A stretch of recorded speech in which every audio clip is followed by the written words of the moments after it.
Blood does not lie. It does not misremember. It does not change its story under pressure. It does not protect anyone. And the blood on Nancy Guthrie's front porch right now is telling investigators exactly what happened in the final moments before she was taken from her home. Tonight, a retired FBI supervisory agent and profiler, someone who spent decades inside the behavioral analysis unit, someone who has read more crime scenes than most people will ever see in a lifetime, sat down and decoded every single drop. And what he found destroyed several theories that have been circulating publicly for weeks. Stay with me, because this changes everything. Before we go any further, subscribe right now and turn on every notification. This case moves fast, and you cannot afford to miss a single update. Let's start with what the blood actually shows. 2 distinct spatter patterns on the front porch walkway. One in the upper center, one in the lower right, both of them within feet of the front door. Most people looked at those images and saw evidence of violence. This profiler looked at them and saw a timeline. He saw the exact moment Nancy Guthrie decided she was not going without a fight.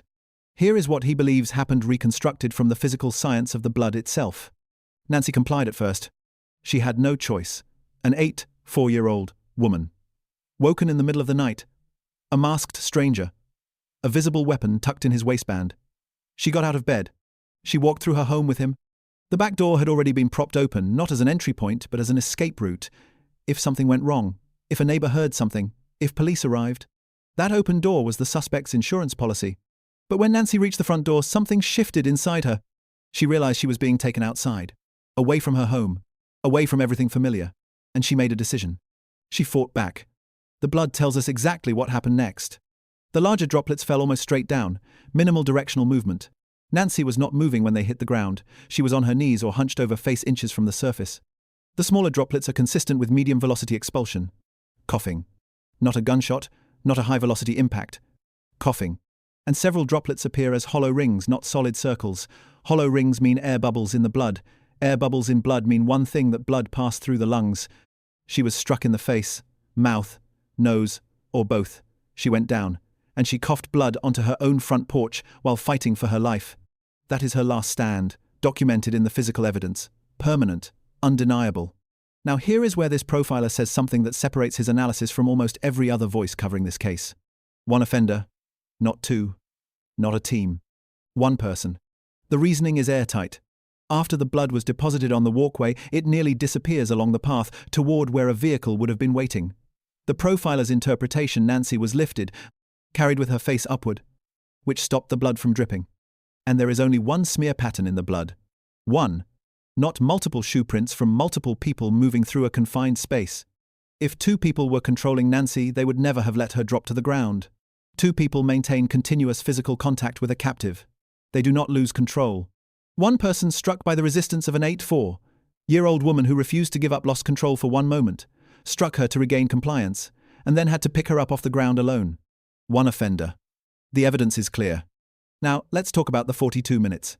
The suspect was captured on camera at the front door. Nancy's pacemaker disconnected 42 minutes later. 42 minutes inside that house? Think about that number. A getaway driver is someone you leave waiting because you need to be out in 90 seconds. You do not leave someone waiting for 42 minutes. This suspect was not rushing. He was comfortable. He had done his surveillance. He knew that house. He moved through it with the confidence of someone who had already walked those rooms in his mind 1,000 times before he ever walked through that door. That level of comfort is not the mark of a professional criminal. It is the mark of someone driven by something other than money. Which brings us to the ransom notes, and the detail that this profiler says sets this case apart from virtually every kidnapping in the historical record. The notes did not go to the family. They went to the media. In almost every kidnapping for ransom ever documented, the kidnapper establishes a private channel with the family. Secrecy is their greatest asset. The moment media gets involved, federal response follows. Risk of identification multiplies, negotiating leverage collapses. A kidnapper who sends ransom notes to television stations and TMZ is not someone who wants money. That person wants attention.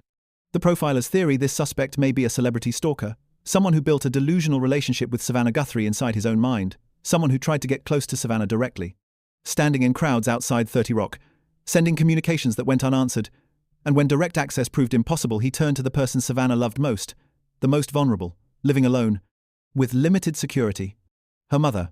And here is the most chilling part of that theory.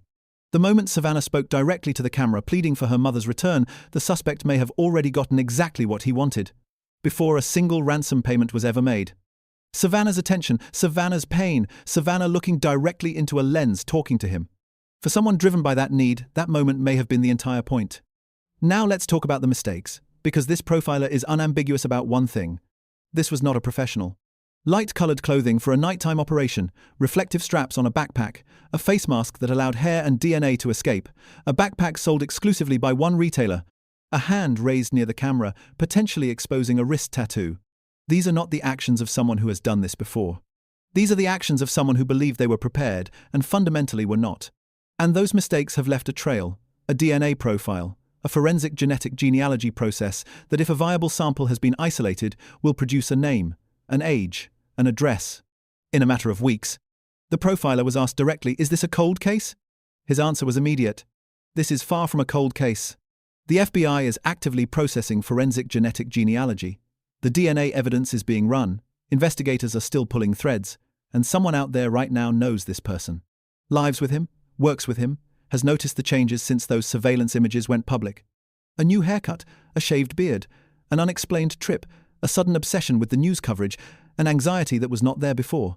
Those shifts are visible to the people closest to him, even when he believes he is invisible. And the gap between what he believes and what the people around him are quietly observing is the gap that closes every case like this. Day 86. An 84-year-old woman fought back on her own front porch with everything she had.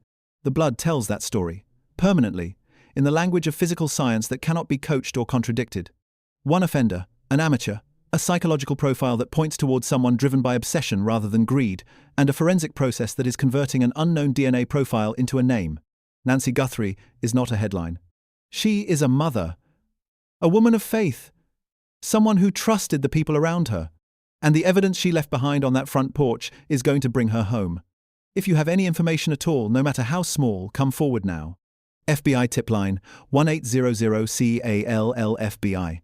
Online, tips.fbi.gov. The reward is $1.2 million, completely anonymous. This case is not cold, it is not over. It is building toward a name. And when that name becomes public, we will be here. Subscribe. Turn on every notification. Because in this case, every update changes everything.